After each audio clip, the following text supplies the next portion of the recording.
snooze, pudding. He took the roast beef. He cleaned out the icebox. I cleaned the flat. Why that Grinch even took the last can of food half? And he stepped all the food up the chimney with feet. And now, Grinned the Grinch. I looked up the tree. So he grabbed the tree and started to shove. When he reached home down at the pool of the dog, he turned it on fast. He saw a small who. Little Cindy Lou Who. It was not more than two. The Grinch had been caught by this tiny Who daughter who got her a bit for a cold cup of water. She stared at the Grinch and said, Santa Claus, why are you taking our Christmas tree? Why?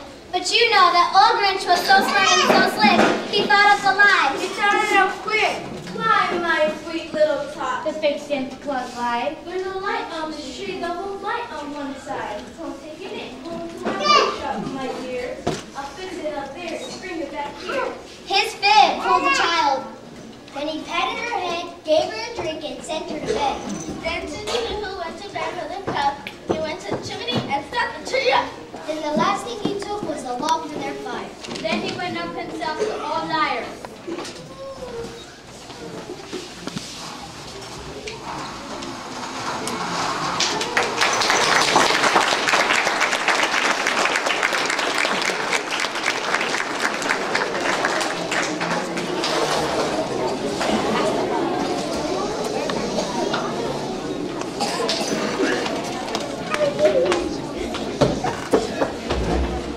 On their walls he left nothing but hooks and some wire, and the one speck of food that he left in the house was a crumb that was even too small for a mouse. Then he did the same thing to the other Who's houses, leaving crumbs much too small for the other Who's mouses. It was 1/4 dawn, all the Who's still abed, all the Who's still a snooze when he packed up his sled, packed it up with their presents, the ribbons, the wrappings, the tags and the tinsel, the trimmings, the trappings. 2,000 feet up beside Mount Crumpet, he rode with his load to the tip-top to dump it. Hoop hoo to the Who's, he was graciously humming. They're finding out now that no Christmas is coming. They're just waking up, and I know just what they'll do. The mouth will hang open for a minute or two. Then the Who down and Who will all cry boo-hoo. That's a noise, cried the Grinch, that I simply must hear. So he paused, and the Grinch put his hand to his ear. And he did hear a sound rising over the snow. It started in low, then it started to grow. But this sound wasn't sad, why this sound sounded merry. It couldn't be so, but it was merry, very. He stared down at Whoville, the Grinch popped his eyes. Then he shook. What he saw was a shocking surprise. Every Who down in Whoville, the tall and the small, was singing, without any presents at all. He hadn't stopped Christmas from coming. It came. Somehow or other, it came just the same. And the Grinch with his Grinch feet, ice cold in the snow, stood puzzling and puzzling. How could it be so? It came without ribbons. It came without bags. It came without packages, boxes, or tags. He puzzled 3 hours till his puzzler was sore. Then the Grinch thought of something he hadn't before. Maybe Christmas, he thought, doesn't come from a store. Maybe Christmas, perhaps, means a little bit more. And what happened then? Well, in Whoville they say that the Grinch's small heart grew 3 sizes that day. And the minute his heart didn't feel quite so tight, he whizzed with his load through the bright morning light. And he brought back the toys and the food for the feast. And he himself, the Grinch, carved the roast beef.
And his hat, oh, just like St. Nick. You're the mean one, Mr. Grinch.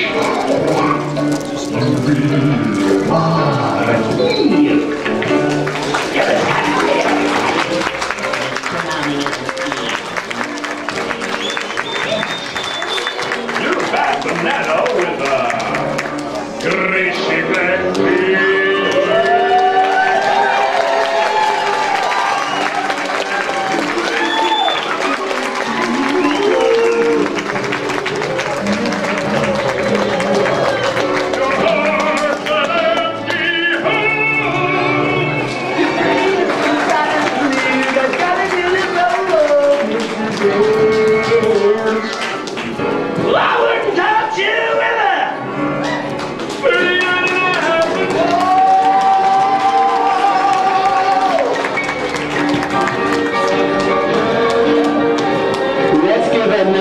applause for our amazing, wonderfully talented 4th, 5th, and 6th graders and 1 3rd grader who is part of the performance. So let's give another big round of applause. They deserve it so much.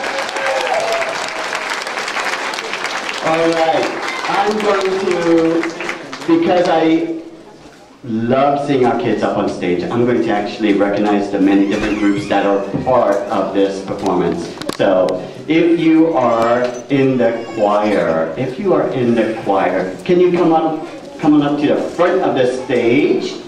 And of course we have some of them over here. Let's give them a big round of applause.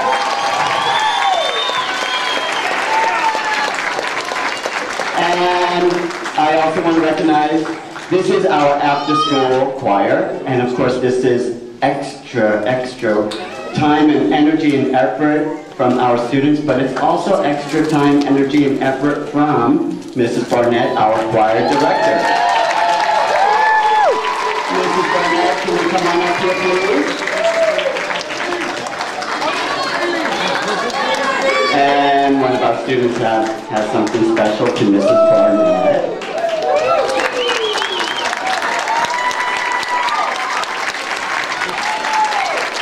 Okay, choir students, can you go back to your spots? And we also have some students from our student council who have been working really hard behind the scenes. Can our student council students come on up and take a big bow? Our student council students. And someone who's been behind the scenes for a lot of different things. Mr. Otfinoski, our student council advisor. Can you come on up, Mr. Otfinoski? All directions, Mr. Otfinoski. Come on up. And Megan, would you like to deliver something special for Mr. Otfinoski? And Mr. Otfinoski's wife, Naomi, was the one who directed or who put together the program. So let's give her a big round of applause as well. And 2 more groups that have worked really hard behind the scenes, and we want to recognize them as well. Actually, while we're doing our behind the scenes work, I would like to call up my wife.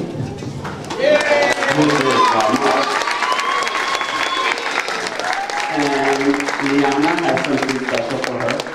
All of the art, all of the drawings were the result of her creativity, so thank you. And now we have some students who have been working since September on this play, and I'd like to recognize them. Our after-school dance group, come on up, after-school dance group.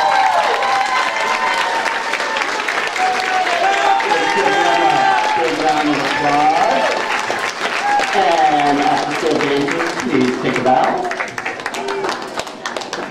And back to your seats. And now our after-school theater group. Come on up.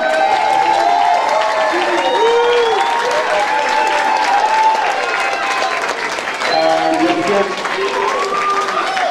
students, please take a bow. Let's give them another big round of applause. All right, back to your spots. And of course, every performance needs someone spectacular, and I want to recognize the Grinch, Graciela Alvarez.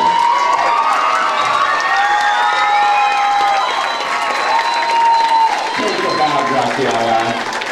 Thank you for being spectacular. And someone who's been working very hard behind the scenes, really putting this together, and we're so fortunate to have her. She's our one of our wellness teachers, and she's our after-school performing arts director, Miss Patrice Petway.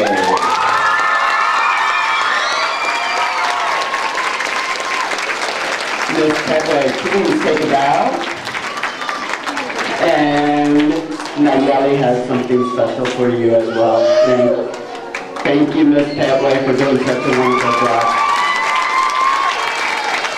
Okay, and I told you when we first got started that you were in for a treat, and thank you so much for coming and sharing your students with us tonight, but also sharing your students with us every single day. It's truly a pleasure to be with them. They are amazing students, amazing staff, and thank you so much for coming and celebrating them today.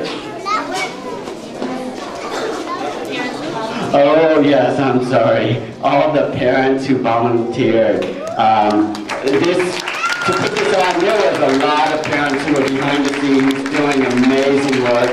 I know I'm going to neglect to recognize some people, but I know Mr. Browder and Mrs. Rios, Mrs. Browder, so many, all of them. Completely amazing. Like always, that's one of the things that makes Golden Avenue so special, is all the people who are behind the scenes. So thank you for coming. Enjoy the evening. Students, one more big round of applause for our students.